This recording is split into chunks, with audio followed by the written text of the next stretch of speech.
Okay, पहले तो हम लोग एमएस ऑफिस के बारे में समझ लें। एमएस ऑफिस यानी जिसे हम लोग कहते हैं माइक्रोसॉफ्ट ऑफिस। माइक्रोसॉफ्ट एक कंपनी का नाम है जो बिल गेट्स की है, और इनका एमएस ऑफिस ऑफिस एक पूरे पैकेज का नाम है जिसमें वर्ड आता है, एक्सेल आता है, एक्सेस भी है, पावर पॉइंट भी है, पब्लिशर भी है, और आउटलुक नाम का भी एक सॉफ्टवेयर। ये सब मिलकर बनता है एमएस ऑफिस। तो कभी भी आप किसी को अगर बताते हैं एमएस ऑफिस आता है तो इट मीन्स आपको ये सब आता है। अब इसी में जो चैप्टर हम लोग शुरू कर रहे हैं उसका नाम है माइक्रोसॉफ्ट एक्सेल। एक्सेल को कई तरीके से बुलाया जाता है, लोग एक्सेल तो बुलाते ही हैं, इसको स्प्रेडशीट भी कहते हैं, स्प्रेडशीट। और इसका सबसे ज्यादा काम होता है अकाउंट्स और कैलकुलेशंस में। आप लोगों के जो बैंकिंग है, अकाउंटिंग सेक्टर्स है, जिसमें भी चार्ट्स हैं, एनालिसिस है, ग्राफ है, उन सब में एक्सेल यूज होता है, इसीलिए इसकी डिमांड भी बहुत ज़्यादा है। खोलने का सिंपल सा तरीका है, स्टार्ट के अंदर रन पे जाएं और रन पे जाकर आप लोग टाइप कर दें एक्सेल। ये एक्सेल खोलने का शॉर्टकट है। इससे वैसे आप स्टार्ट के अंदर ऑल प्रोग्राम में जाकर वहां से भी खोल सकते हैं, लेकिन ये इजी मेथड है, आपको ढूंढना नहीं पड़ेगा। देखिए एक्सेल स्क्रीन पर आ गया। ये एक्सेल की जो स्क्रीन है, इसका इंट्रोडक्शन इस तरीके से है कि आपको सबसे ऊपर जो दिख रहा है जहां पे लिखा हुआ है बुक नंबर, ये जो बुक नंबर या बुक 1 लिखा हुआ है इसे हम लोग कहते हैं टाइटल बार। टाइटल बार है जिसमें आपको माइक्रोसॉफ्ट एक्सेल तो दिखाई देगा, प्लस जो फाइल आप लोग जिस पर काम कर रहे हैं वो भी दिखाई देगी। लेकिन अभी कोई फाइल सेव नहीं है तो इसने अपनी तरफ से एक डिफॉल्ट नेम दे दिया है बुक 1। आप जब सेव कर देंगे तो वो नाम पड़ जाएगा। उसके बाद ये जो दिख रहा है होम, इंसर्ट, पेज लेआउट, ये सब कहलाते हैं रिबन्स। नए एक्सेल ईयर 2007 और उसके आगे रिबन शुरू हो गए। आप होम पे क्लिक करिए, होम के रिबन आ गए, इंसर्ट पे क्लिक करिए, इंसर्ट के रिबन आ गए। उसके साथ साथ आप लोगों को नीचे ये जो दिख रहा है, ये वाला जो बार है, इसे कहते हैं फॉर्मूला बार। ये फॉर्मूला बार है, इसमें हम लोग फॉर्मूलाज लिखेंगे। ये ऑफिस बटन है जो आपको यहाँ से सेव, ओपन, न्यू, इन सब के ऑप्शंस खोल देता है। और ये ABCD जो आप देख रहे हैं, इनको हम लोग कहते हैं कॉलम्स। 1 2 3 4 इनको हम लोग कहते हैं रोज। जहां पर अभी इस समय कर्सर प्लेस है, ये कहलाता है सेल। बता सकते हैं कौन से कॉलम में है? D और 3, तो इसका नाम क्या हो गया? D3।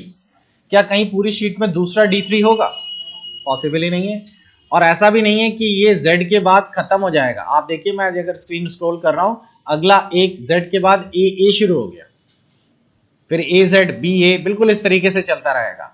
अगर आपसे कोई पूछे कि कितने रो एंड कॉलम्स होते हैं, तो आप लोग अगर कोई पोर्शन सिलेक्ट करते हैं, तो देखिए मैंने इतना सिलेक्ट किया तो उसमें उसने दिखा रहा ऊपर, आपने 4R, यहां देखिएगा ध्यान से, 4R का मतलब है 4 रोज और 3 कॉलम सिलेक्ट किए हैं। क्लियर? अगर मैं E पे क्लिक करता हूं तो ये पूरी की पूरी कॉलम सिलेक्ट हो गया। अगर मैं 4 पे क्लिक करता हूं तो पूरा का पूरा रो सिलेक्ट हो गया। अगर मैं इस वाले पे क्लिक करता हूं तो देखिए स्क्रीन पर टोटल दिखा दिया कि ये पूरी की पूरी जो शीट है, इस पूरे को एक स्प्रेडशीट या शीट कहते हैं। इस शीट पर 104856R यानी इतनी रोज होती हैं और 16384 कॉलम्स होते हैं। ये बहुत बड़ा एरिया है, और ऐसा नहीं है कि ये एक ही है। आप चाहें तो इस शीट्स को और बढ़ा भी सकते हैं। अगर आप गौर से देखें तो नीचे की तरफ देखिए, तो नीचे की तरफ यानी बॉटम में आप लोगों को दिखाई देगा कि आपकी शीट 1 का पार्ट है ये पूरा। आप इस बटन को दबाइए तो आप शीट 2 पे आ जाएंगे, और इसकी शॉर्टकट की है शिफ्ट F11। देखिए शीट 2 आ गई, शीट 3 आ गई। आप जितनी चाहें उतनी शीटें बढ़ा देंगे, और अगर ये 16 शीट्स इकट्ठा हो जाएंगी तो ये बन जाएगी एक वर्कबुक। ओके, हम लोग यहां से काम शुरू करते हैं। हम लोगों ने एक सेल पे क्लिक किया, किसी भी एक सेल पे रैंडमली क्लिक कर दिया और यहां पर एक नंबर लिख दिया 52। बता सकते हैं ये कौन से सेल पे है? B2। उसके बाद मैंने यहां पे लिख दिया, मान लीजिए उसके नीचे 10, उसके नीचे 20। आपसे बोला गया इन तीनों नंबरों को ऐड करिए। एक्सेल में सबसे अच्छा फीचर यही है कैलकुलेशंस का। आप कोई भी कैलकुलेशन करना चाहते हैं, पहले इक्वल बटन दबाएंगे। इक्वल बटन दबाने के बाद आप लोग सेलों के नाम लिखेंगे। B2 प्लस, नीचे वाला बताइए कौन सा है? B3 प्लस B4, और एंटर कर देंगे। देखिए आंसर आ गया। अब आप लोगों का एक अच्छा ये भी है कि अगर आप लोग यहाँ पे ऊपर वाले डेटा या जो नंबर्स हैं उनको चेंज करेंगे तो नीचे देखिए आंसर चेंज हो रहा है।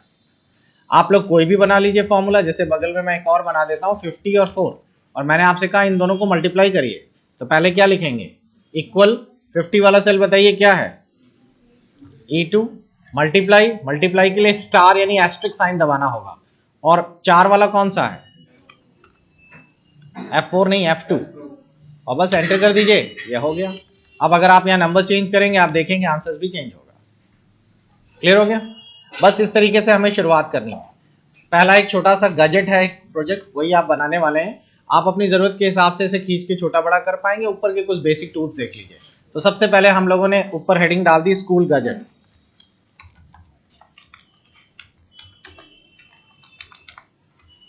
यहां पर हम लोगों ने लिख दिया रोल नंबर। अब नेम ऑफ स्टूडेंट जो हम लिखना चाह रहे हैं ये काफी बड़ा है, तो हमें इस कॉलम को खींचना होगा। बी और सी के बीच में ले जाइए माउस पॉइंटर और यूं पकड़कर ऐसे खींच दीजिए। देखिए कॉलम अपने आप स्ट्रेच हो गया। मैथ्स, कुछ सब्जेक्ट्स के नाम डाल दिए हमने randomly, English, science, social, computer, total और परसेंटेज। क्लियर हुआ? अब एक चीज और, अगर आप देखें तो ये स्कूल गजेट लेफ्ट में है, हम चाहते हैं ये बीच में आए, तो माउस को यहां से यहां तक ऐसे सेलेक्ट करिए।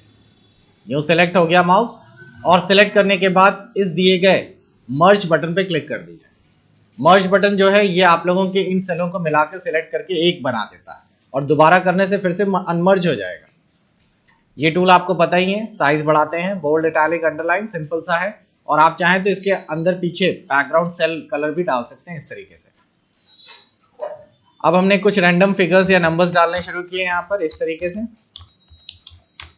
कोई भी रोल नंबर्स ले लीजिए। यहाँ पर हमने स्टूडेंट्स के नाम डाल दिए। अभी मैं ऐसे ही अल्फाबेटिकली डाल रहा हूँ। अपनी तरफ से रैंडम सब्जेक्ट नंबर डाल दिए। टोटल अभी हम नहीं निकालेंगे बिकॉज टोटल के लिए हमारे पास फॉर्मूला है।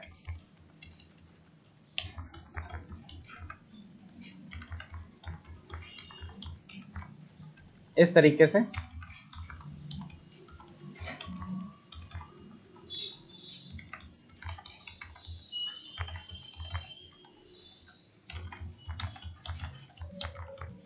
ओके। अब टोटल के लिए मेरे को बताइए फॉर्मूला क्या होगा। पहले तो इक्वल लिखना है, याद रखिए।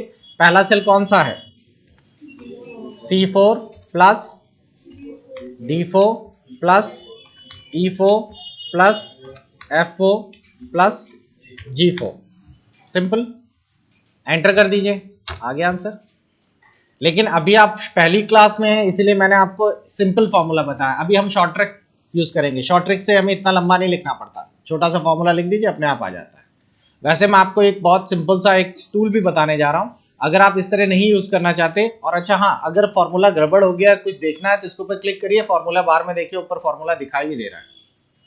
आपको लगा नहीं ये फॉर्मूला हमें इस तरह नहीं लिखना है, लंबा मेथड है, तो एक शॉर्टकट मेथड ये भी है कि आप कर्सर को यहाँ पे क्लिक करिए जहां पे आपको आंसर चाहिए, और ऊपर दिए गए सिग्मा बटन पे क्लिक कर दीजिए। सिग्मा का मतलब, समेशन का मतलब ऐड करना ही होता है।